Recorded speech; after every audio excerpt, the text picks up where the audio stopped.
ഛത്തീസ്ഗഡിലെ കോൺഗ്രസ് നേതാവ് രാധിക ഖേര ബിജെപിയിൽ ചേർന്നു. കഴിഞ്ഞ ദിവസമാണ് കോൺഗ്രസിൽ നിന്ന് രാധിക രാജിവെച്ചത്. ജിഷ്ണു കൃഷ്ണൻ കൂടുതൽ വിവരങ്ങളുമായി ചേരുന്നുണ്ട്. ജിഷ്ണു, ഈ രാജിക്കൊപ്പം വലിയ ആരോപണങ്ങളാണ് കോൺഗ്രസിന്റെ മുതിർന്ന നേതാക്കളോട് എതിരെ അടക്കം രാധിക ഖേര ഉന്നയിച്ചിരുന്നത്.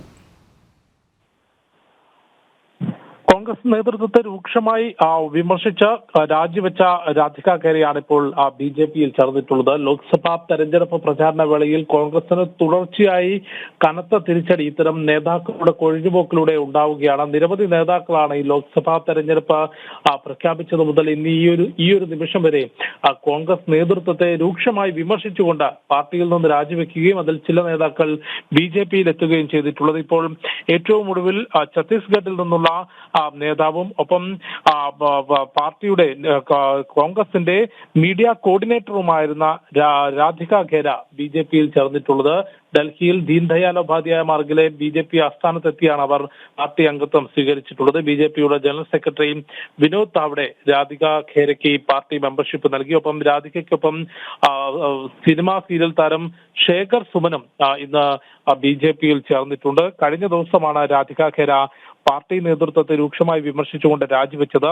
കോൺഗ്രസിൽ പുരുഷ ആധിപത്യമാണ്, അയോധ്യയിൽ രാമക്ഷേത്രത്തിൽ ദർശനം നടത്തിയതിന്റെ പേരിൽ തനിക്ക് കടുത്ത വിമർശനവും വേർതിരിവും പാർട്ടിക്കുള്ളിൽ നേരിടേണ്ടി വന്നു. തന്നെ പാർട്ടി ആസ്ഥാനത്ത് ഛത്തീസ്ഗഡിൽ പാർട്ടി ആസ്ഥാനത്ത് പൂട്ടിയിടുന്ന സാഹചര്യമുണ്ടായി. അതിനെതിരെ യാതൊരു തരത്തിലുമുള്ള പ്രതികരണം മറ്റ് നേതാക്കളുടെ ഭാഗത്തുനിന്നോ ദേശീയ നേതാക്കളുടെ ഭാഗത്തുനിന്നോ പോലും ഉണ്ടായില്ല. ഇക്കാരണം കൊണ്ട് താൻ രാജിവെക്കുകയാണ്, ജനങ്ങൾക്ക് വേണ്ടിയുള്ള പോരാട്ടം തുടരും എന്ന് കഴിഞ്ഞ ദിവസം അവർ വ്യക്തമാക്കിയിരുന്നു.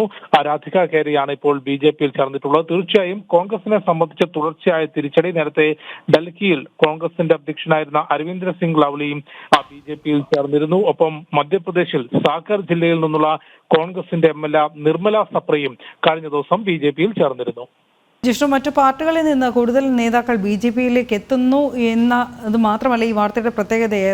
കാരണം രാധിക ഖേര കഴിഞ്ഞ ദിവസം ഈ കോൺഗ്രസ് ജിഷ്ണു ഇപ്പോൾ ചൂണ്ടിക്കാട്ടിയതുപോലെ തന്നെ കോൺഗ്രസ് നേതാക്കൾക്കെതിരെ നേതൃത്വത്തിനെതിരെ ഉന്നയിച്ച ഗുരുതര ആരോപണം കൂടിയാണ്. കാരണം ഈ പാർട്ടിയുടെ മുറിയിൽ തന്നെ പൂട്ടിയിട്ടു എന്നത് മാത്രമല്ല, ഈ നേതാക്കൾക്കെതിരെയുള്ള മറ്റ് വിമർശനങ്ങൾ കൂടിയുണ്ട്. ഛത്തീസ്ഗഡിൽ രാഹുലിൻ്റെ യാത്ര എത്തിയപ്പോൾ അവിടെ മോശമായി തന്നോട് പെരുമാറി, അല്ലെങ്കിൽ മദ്യം കഴിക്കാൻ വരെ തന്നെ നിർബന്ധിച്ചിരുന്നു. അത് വേണ്ട എന്ന് പറഞ്ഞപ്പോൾ തനിക്ക് നേരെ ശോഭിച്ചു എന്നുള്ള വിമർശനം ഉന്നയിച്ചു. മാത്രമല്ല, ജിഷ്ണു ഇപ്പോൾ ചൂണ്ടിക്കാട്ടിയതുപോലെ തന്നെ ശ്രീരാമക്ഷേത്ര ദർശനം, അത് ആ ഒരു സംഭവത്തെ തുടർന്ന് ഇവർ നേരിടേണ്ടി വന്ന രൂക്ഷ വിമർശനങ്ങൾ. തീർച്ചയായും അത്തരത്തിൽ നേതൃത്വത്തിനെതിരെ കടുത്ത വിമർശനങ്ങൾ തന്നെയാണ് രാധിക ഖേര രാജിക്കത്തിലുമൊപ്പം കോൺഗ്രസിൽ നിന്ന് രാജിവെച്ചതിന് ശേഷം നടത്തിയിട്ടുള്ള പ്രതികരണങ്ങളിലുമെല്ലാം തന്നെ ചൂണ്ടിക്കാട്ടിയിട്ടുള്ളത്. ഒരു സ്ത്രീ എന്ന രീതിയിൽ യാതൊരു തരത്തിലുമുള്ള പരിഗണന തനിക്ക് ലഭിച്ചിട്ടില്ല. പാർട്ടിക്ക് വേണ്ടി ആത്മാർത്ഥമായി പ്രവർത്തിച്ചിട്ടും കോൺഗ്രസിനുള്ളിൽ പൂർണ്ണമായും പുരുഷ ആധിപത്യമാണ് ഉണ്ടായിട്ടുള്ളത്.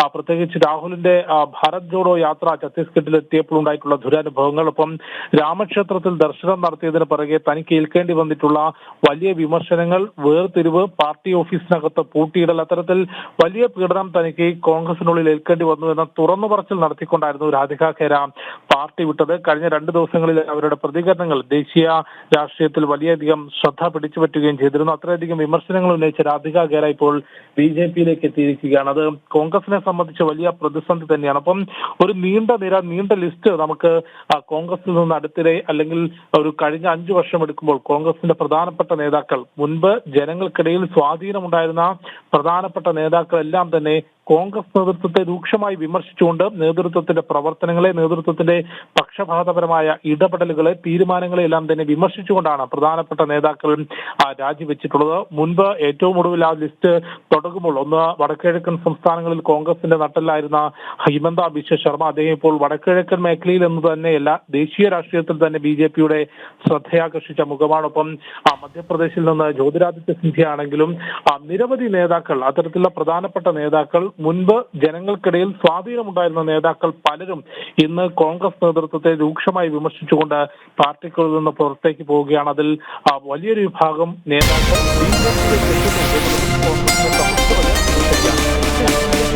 വിശദാംശങ്ങൾ നൽകിയത്.